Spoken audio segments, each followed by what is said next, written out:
Welcome to The Explainer. Today, we're tackling a huge question. Why does buying a home feel absolutely impossible for so many people, while for others, it's never been easier? Here's a hint. It's not just you.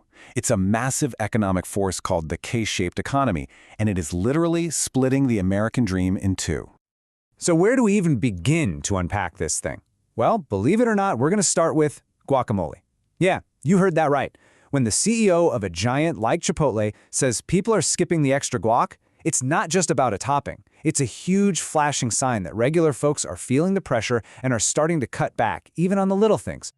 And that observation, it points to something much bigger that economists call a K-shaped economy. Just picture the letter K for a second. After some big economic shock, you've got one line shooting straight up. That's one group doing great. But then you have another line falling straight down. And the most important part? That space in the middle, it just gets hollowed out. That's the divide we're talking about. And look, this isn't just some abstract theory. The head of the Federal Reserve, Jerome Powell, has basically confirmed it. He's saying that big companies are telling him two completely different stories at the same time. On one hand, lower-income folks are struggling, and on the other, people at the top are spending money like nothing ever changed. This is happening right now in real time.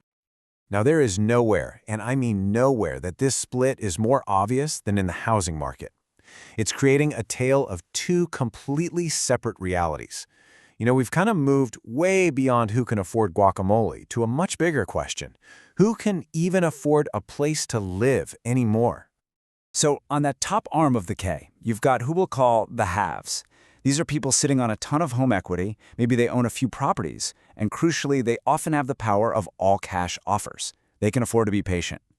But then on that bottom arm, you've got the have-nots. These are the folks who depend on getting a mortgage, who are getting slammed by rising costs for everything, and who have very little saved up. They're playing a completely different game with a massive disadvantage.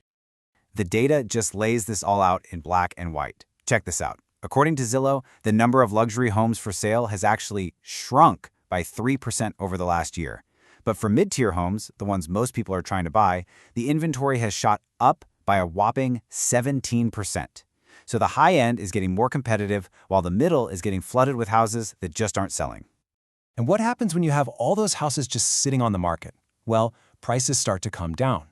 Sellers of those mid-tier homes are way more likely to be cutting their asking price. We're talking about 28% of them. Compare that to only 20% in the luxury market. All the downward pressure is getting focused right there in the middle. So what's the real-world impact of all this? What's the bottom line? It means the dream of owning a home is getting pushed further and further away for a lot of people. So much so that for the first time in history, the average age of a first-time homebuyer has hit a stunning new high, 40 years old. But here's a really interesting wrinkle. This K-shape doesn't look the same everywhere. The split in the housing market is also a story about location, location, location. And it plays out very, very differently depending on where you are in the country. I mean, just look at this breakdown. You've got these wealthy areas in the Northeast and California that are doing just fine, really, propped up by high-paying jobs. But then you look at a city like Tampa. The market isn't just softening there. It's actually seeing more people move out than move in, and that totally changes the game locally. And Seattle? Seattle is the perfect case study. Home sales over $1 million are up 4%, but sales for homes under $1 million, totally flat. And what's driving that? It's the equity compensation from tech giants like Amazon and Meta. All that tech money is basically inflating the high end of the market, while the rest of it just stagnates. You know, widening gap, all this economic uncertainty, it all feels a little familiar, doesn't it? It kind of makes you wonder, is history just repeating itself? Are we just reliving a bad rerun of a past crisis? People love to draw comparisons, right? They'll say, oh, this is just like the 2008 crash, or this is the 1980s all over again. But as we're about to see, today's economy is actually a very different animal. When you actually put these downturns side by side, the differences really pop. Today's situation, it was kicked off by an external shock, COVID. But in 2008, the problem was internal, a financial crisis fueled by massive debt. And here's the biggest difference from the 1980s, unemployment. Back then, it went through the roof. Today, it stayed surprisingly low, and that changes everything. So if you're listening to all this and you're feeling like you're on the downward slope of that K, it's really easy to feel like the door to homeownership is just slamming shut. But according to the experts, it's not completely locked. There are still some strategies that can really make a difference.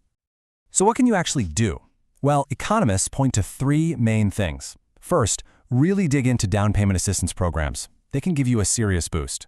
Second, take a look at the condo market. Prices have often come down, and you might have more room to negotiate. And third, check out new construction. A lot of builders are offering some pretty sweet deals and incentives right now because they need to sell those homes. Which leaves us with this one big, crucial question.